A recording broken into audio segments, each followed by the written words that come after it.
Okay, so something else you put on the list this morning was first thought on my mind on waking, no peace. And obviously gets to me because I don't like the thought of you being in turmoil, but that turmoil may just be a consequence of you being in the fight, in the struggle. So I think it would be great for me, I suppose. I've got a personal interest here of seeing how we can get you to be more at peace with where you are and the struggle that's continuing. Do you want to say a little bit about waking in no peace?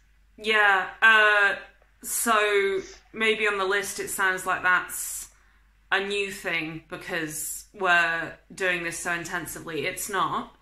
For my entire life, the first thing on my mind the second I wake up in the morning is related to food, body weight, struggle. It's related to eating disorder thoughts. It, like, within split seconds of opening my eyes is the first thing I'm thinking about. Every morning. I cannot remember a time when I've woken up and not had a thought like that. And then what happens? I guess they continue for most of the day, on and off. So this is when we were talking about decisions last night, and I was saying, I'm not sure whether I should go to the, break with the official plan to go to the shop and buy chicken and broccoli. And it, to you or any other person without an eating disorder, that just seems like a completely mental thing to be struggling with.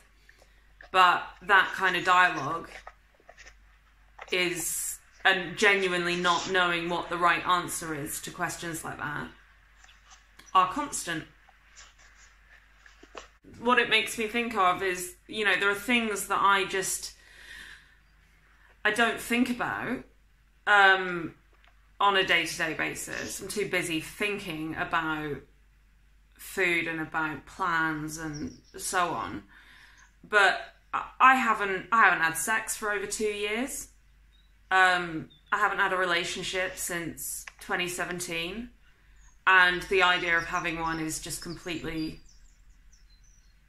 It's just, I don't know, I've written it off. And things like that I don't give the time of day to actually analyse.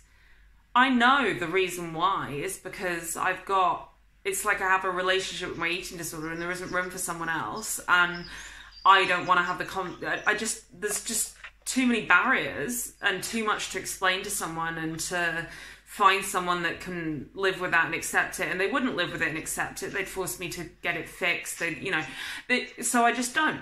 But it's just textbook. It's someone with an eating disorder that allows the eating disorder to get in the way of them living a real life. And it's the same with work.